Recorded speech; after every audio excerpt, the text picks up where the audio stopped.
Assalamualaikum warahmatullahi wabarakatuh. Halo semuanya, saya Devi Safira.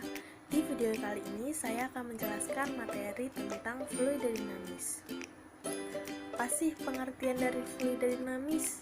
Fluida dinamis adalah fluida yang bisa berupa zat cair dan gas yang bergerak. Contohnya seperti aliran air sungai dan aliran udara. Fluida dinamis memiliki ciri-ciri. Yang pertama, fluida tidak termampalkan. Maksudnya, jika fluida ini diberi perlakuan, maka massa jenis dan volumenya tidak akan berubah. Yang kedua, aliran fluida ini laminer, yaitu alirannya mulus dan sempurna. Yang ketiga, fluida tidak memiliki viskositas. Fluida yang mengalir seperti air artinya memiliki viskositas yang rendah, sedangkan fluida yang mengalirnya susah atau sulit seperti madu maka memiliki viskositas yang tinggi. Pada materi fluida dinamis, kita akan mempelajari beberapa materi. Yang pertama ada debit. Debit adalah jumlah volume fluida yang mengalir persatuan waktu. Atau secara matematis dapat ditulis Q sama dengan V per T atau Q sama dengan A dikali V, di mana Q adalah debit, V adalah volume fluida, T adalah waktu, A luas penampang, dan V kecepatan aliran. Selanjutnya ada materi persamaan kontinuitas. Persamaan kontinuitas adalah persamaan yang menghubungkan kecepatan fluida dari satu tempat ke tempat yang lain. Air yang mengalir dalam pipa dianggap mempunyai debit yang sama di sembarang titik. Jika luas penampang dipersempit, maka kecepatan aliran akan semakin besar.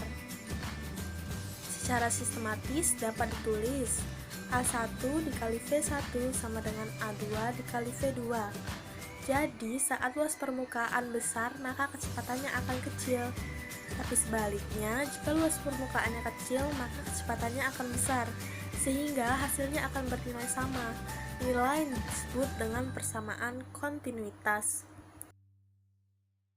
Hukum Bernoulli adalah hukum yang berlandaskan pada hukum tentang energi yang dialami oleh aliran fluida. Hukum ini menyatakan bahwa jumlah tekanan, energi kinetik persatuan volume, dan energi potensial persatuan volume memiliki nilai yang sama pada setiap titik sepanjang satu garis arus. Contohnya, seperti pipa kaca yang mempunyai penampang yang berbeda. Ketika ada aliran fluida melalui pipa horizontal, maka ketinggian zat cair dalam kolom vertikal akan sama. Akan tetapi, jika terdapat aliran fluida melalui pipa horizontal, maka ketinggian zat cair dalam kolom vertikal menjadi tidak sama, di mana tinggi zat cair dalam kolom pada pipa yang luas penampangnya lebih kecil menjadi lebih tinggi. Hal ini menunjukkan bahwa tekanan fluida dalam pipa yang luas penampangnya lebih kecil adalah lebih rendah dibandingkan tekanan fluida dalam pipa yang luas penampangnya lebih besar. Ini ada persamaan Bernoulli, yakni semakin besar kecepatan aliran fluida pada pipa, maka semakin rendah tekanan yang diberikan pada dinding pipa, dan berlaku sebaliknya. Secara sistematis dapat dirumuskan tekanan ditambah setengah kali massa jenis dikali kecepatan kuadrat ditambah massa jenis dikali kecepatan gravitasi dikali H. Nilainya selalu konstan. Selanjutnya ada penerapan hukum Bernoulli. Berikut ini merupakan fenomena yang terjadi maupun alat-alat yang menggunakan prinsip atau hukum Bernoulli. Yang pertama ada teorema Torricelli, yakni fenomena air yang menyembur keluar dari lubang penyimpanan atau tangki air. Selanjutnya ada venturimeter, sebuah alat yang berfungsi untuk mengukur debit aliran fluida dinamis yang mengalir di pipa dengan mengandalkan hukum Bernoulli.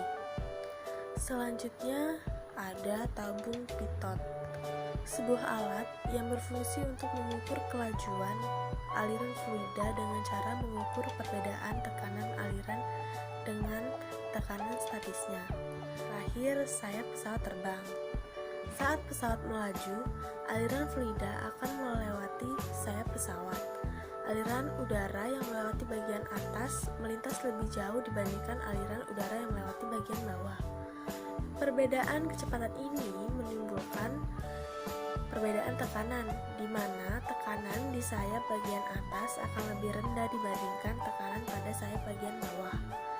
Dengan menggunakan hukum Bernoulli untuk sayap pesawat bagian atas dan sayap bagian bawah, di mana tidak terdapat perbedaan ketinggian, sehingga energi potensialnya sama-sama nol. Saja materi yang dapat saya sampaikan. Terima kasih. Wassalamualaikum warahmatullahi wabarakatuh.